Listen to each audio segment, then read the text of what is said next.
नमस्कार, मैं जितेंद्र चतुर्वेदी। 2024 के लिहाज से कर्नाटक का विधानसभा चुनाव बड़ा मायने रखता है।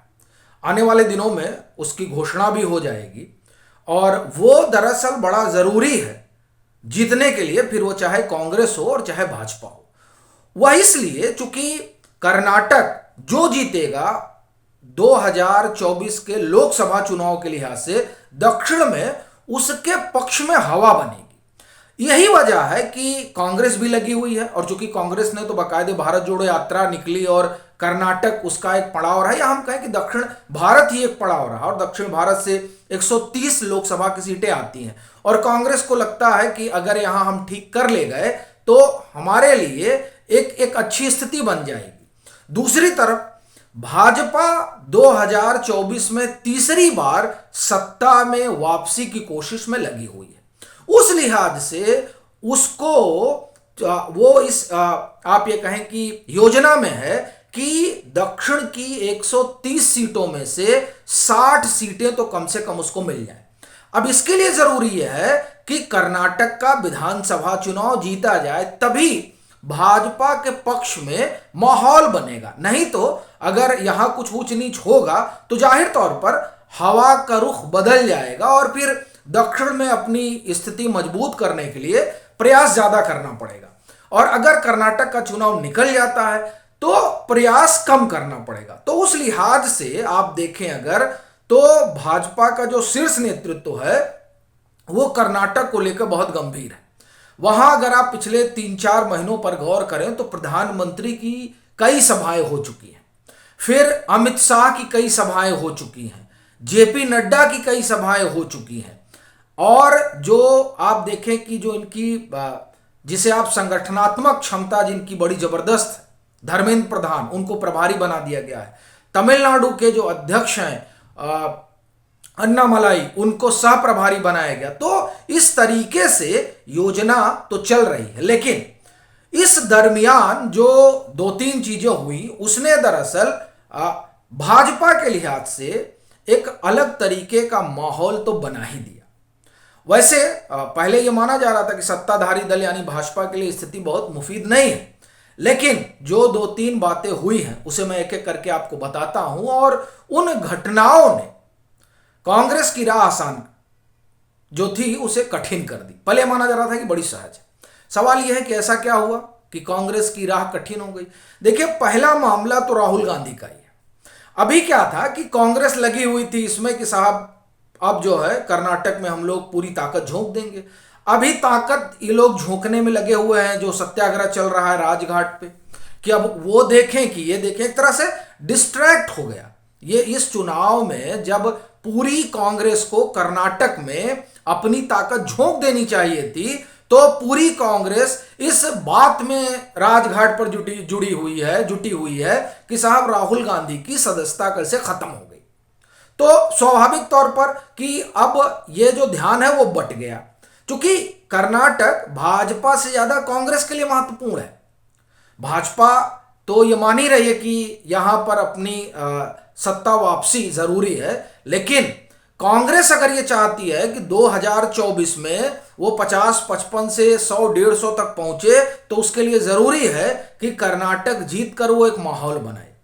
लेकिन ये जो मसला हुआ योग्यता वाला, उसने कांग्रेस की आधी शक्ति तो छीन ली। अब यूं ही कहा जाए कि ये कहा भी जाता कि अगर आप नरेंद्र मोदी के बरक्स हैं तो नरेंद्र मोदी का अपना अलग तरीके का करिश्मा है, वो आधी ताकत आपकी खींची लेते हैं। अब यही हाल हुआ है।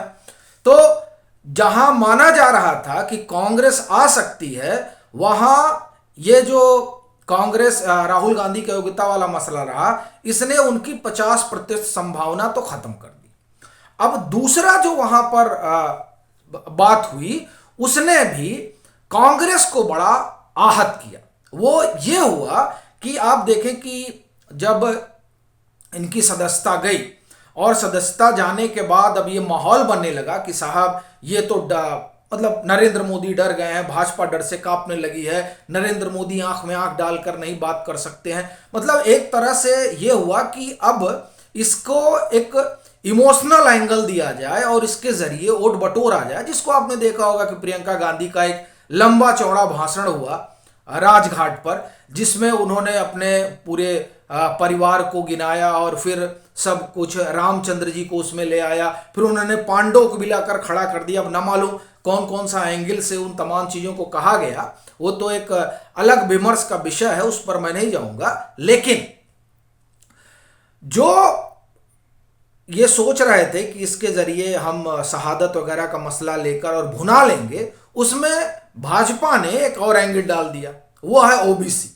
और जिस कर्नाटक में कांग्रेस अभी भाजपा से मुकाबला करने की तैयारी कर रही है, वहां की पूरी पॉलिटिक्स ही ओबीसी के इर्द गिर्द घूमती है।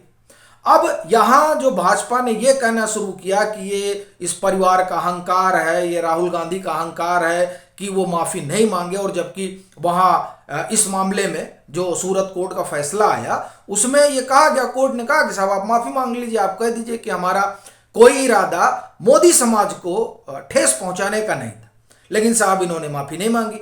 अब भाजपा इसे जो है वो ओबीसी का मुद्दा बना रही है। अब देखिए, इसी से जुड़ा जब एक सवाल राहुल गांधी की प्रेस वार्ता में एक पत्रकार ने पूछा, और देखिए मैं नाम तो उनका नहीं लूंगा, लेकिन निजी तौर पर मैं जानता हूं और वो बड़े संजीदा किस्म के पत्रकार हैं, और ये सवाल जो उन्होंने उठाया वो कोई भी एक सजग पत्रकार होगा वो उठाएगा कि आप जिस शहादत का दांव खेलना चाहते थे उसमें देखिए भाजपा ने ओबीसी का तड़का लगा दिया, अब आप क्या करिएगा, आप इसका कैसे जवाब दीजिएगा।